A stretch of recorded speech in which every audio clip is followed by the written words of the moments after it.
तो आपको भी यूपी बोर्ड में अगर 70 में 70 मार्क्स चाहिए तो वीडियो को फॉलो करते रहें, और अगर फिजिक्स कठिन लगती है तो देखिए वीडियो को पूरा देखें और समझें कि कितना आसान है। देखिए विद्या 2026 के पेज नंबर 45 पर लिखा हुआ है, मैं आपको आसान तरीके से पूरा समझाने की कोशिश करता हूँ।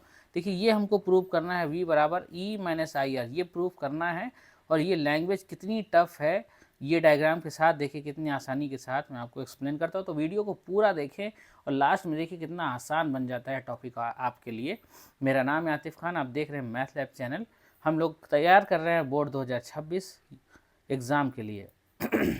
तो देखिए जो डेरिवेशन है वह है सेल का टर्मिनल विभवांतर, वैद्युत वाहक बल तथा आंतरिक प्रतिरोध में संबंध। ठीक है, प्रूफ करना है, ये आप पूरी थ्योरी लिख देंगे। माना ई वैद्युत वाहक बल, ये जो लिखा है ई वैद्युत वाहक बल आंतरिक प्रतिरोध स्मॉल आर वाली एक सेल को, मतलब ये जो डॉटेड लाइन है ये पूरा एक मिलके क्या हुआ, ये जो ई है ये वैद्युत वाहक बल है, और आर जो है ये उस सेल का आंतरिक प्रतिरोध है, ये पूरा एक सेल है। ठीक, श्रेणी क्रम में एक बाह्य प्रतिरोध कैपिटल आर, ये जो कैपिटल आर है ये बाह्य प्रतिरोध है, से जोड़ा जाता है। परिपथ में सेल से आई धारा निकल रही है, देखिए सेल से आई धारा निकल रही है, सबको पता है प्लस वाले टर्मिनल से आई धारा निकलती है।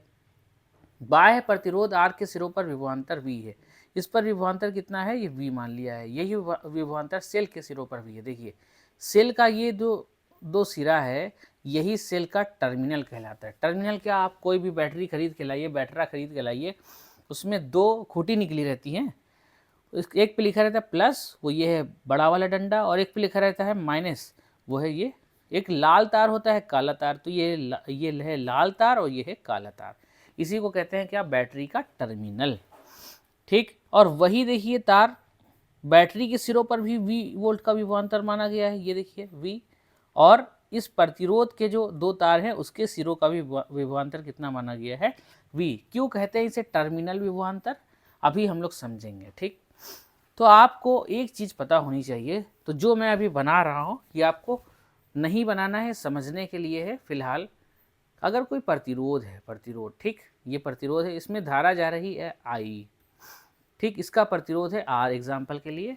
तो पूछे कोई इस प्रतिरोध पर कितना वोल्टेज होगा या कितना विभवांतर होगा, तो ओम का नियम क्या कहता है, कहीं पे भी विभवांतर निकालना है, उस प्रतिरोध में कितनी धारा जा रही है ये पता कर लीजिए और उस प्रतिरोध से गुणा कर दीजिए, आई गुणे आर। ठीक, ये नहीं बनाना है, समझने के लिए था। V बराबर आई आर, ये आपको समझना चाहिए। तो किसी प्रतिरोध पर अगर वोल्टेज निकालना है तो उस प्रतिरोध में कितनी धारा जा रही है उस धारा से गुणा कर दीजिए। एक चीज़ आपको और पता होना चाहिए, जैसे कि मान लीजिए बैटरी है, 100 वोल्ट की बैटरी है, 100 वोल्ट की ये बैटरी लगी है, और दो श्रेणी क्रम में प्रतिरोध लगे हैं। ये भी बनाना नहीं है, आपको समझाने के लिए, ये समझ पाएंगे अगर तो ही ये सर्किट जो बनी है सामने आपकी ये समझ पाएंगे। 100 वोल्ट का प्रतिरोध है, ठीक, और ये है 50 ओम, ये है 50 ओम। तो कोई पूछे कि इस प्रतिरोध पर वोल्टेज कितना है, इस प्रतिरोध पर कितना विभवांतर है, तो आप देखिए इस पर विभवांतर 100 वोल्ट का ही ये दोनों आपस में बंटवारा कर लेंगे। 50 वोल्ट इसके पास चला जाएगा, 50 वोल्ट इसके पास चला जाएगा। मतलब जो टोटल बंटवारा होता है, ये टोटल जितना वैद्युत वाहक बल होता है उसी का ही बंटवारा दोनों प्रतिरोध पर होता है। जैसे 100 वोल्ट था, 50 इसने इस्तेमाल कर लिया, 50 इसने इस्तेमाल कर लिया। ये तो थी गिनती की बात, ये बनाना नहीं है, ये आपको समझ में आना चाहिए। ठीक है, अब यहाँ पर देखते हैं क्या है। तो ओम ने क्या बताया था, किसी भी प्रतिरोध पर अगर धारा पता विभवांतर पता करना है तो उस प्रतिरोध में कितनी धारा जा रही है ये आप पता कर लीजिए। तो इस बैटरी के प्लस वाले सिरे से आई धारा निकली है, ठीक, आई धारा इसी तार में आ रही है और आई धारा इस तार में आ रही है। आपको ये चित्र बनाना है और ये पूरी थ्योरी लिख देना है, ये और ये नहीं बनाना है। ठीक, अभी क्या लिखना है वो हम बता रहे हैं आपको। अब देखिए इस बाह्य प्रतिरोध, जो बाहर वाला प्रतिरोध था, बैटरी के बाहर जो जुड़ा था अलग से, उसमें कितनी धारा जा रही, आई धारा जा रही। तो इस प्रतिरोध पर कितना वोल्टेज हो जाएगा, V बराबर आई गुणे आर। ये V क्यों लिख दिया, चलिए बाद में लिखेंगे, V अभी नहीं लिखते हैं। ठीक, हटा देते हैं, V आपको शायद समझ में ना आया हो कैसे लिख दिया, तो भी बाद में लिख लेंगे। ठीक, इसको हटा देते हैं। अगर स्पीड आपको स्लो लग रही हो तो स्पीड आप तेज़ कर सकते हैं, 1.2 या 1.5 पे रख के देख सकते हैं, V हटा देते हैं। ठीक, ये आ गया क्या, IR।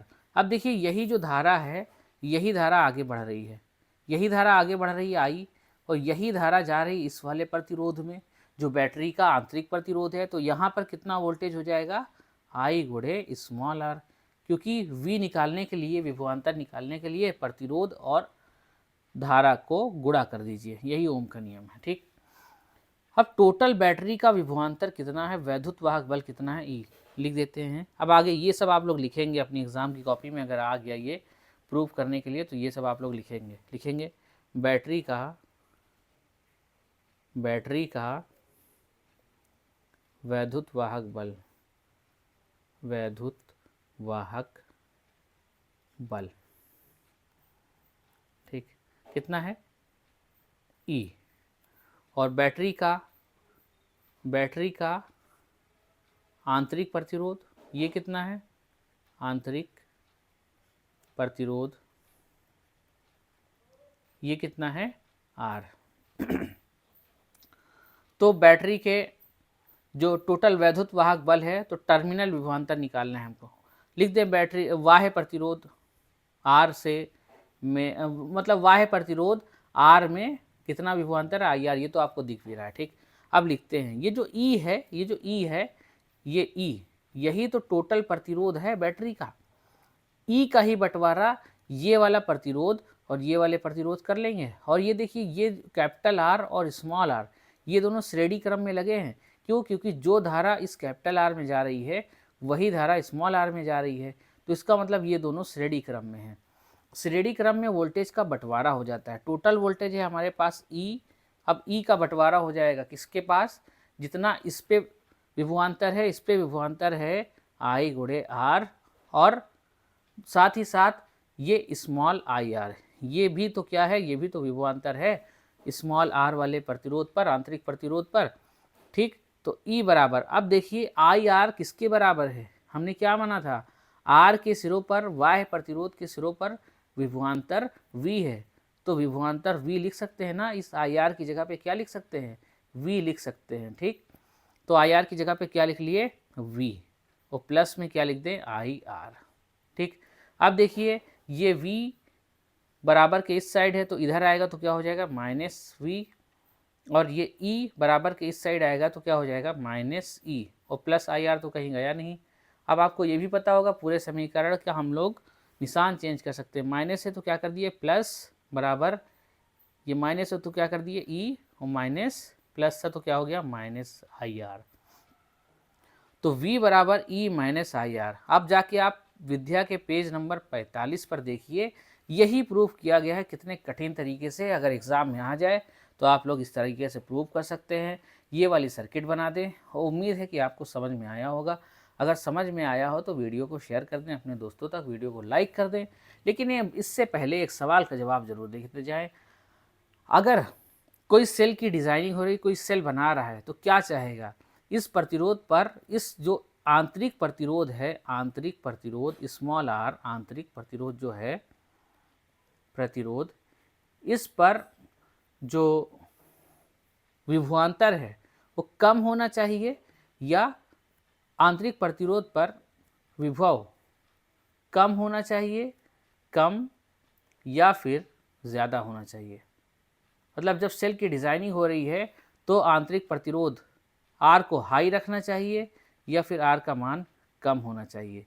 ये जवाब आप लोग कमेंट करें, सोचें और जवाब अपना कमेंट करें। इस वीडियो में इतना ही, लेकिन उससे पहले जान लें ये V क्या है, V ही है टर्मिनल विभवांतर। टर्मिनल क्यों, ये जो बैटरी के ये जो सिरे हैं प्लस वाला और माइनस वाला, इसी को क्या कहते हैं, टर्मिनल।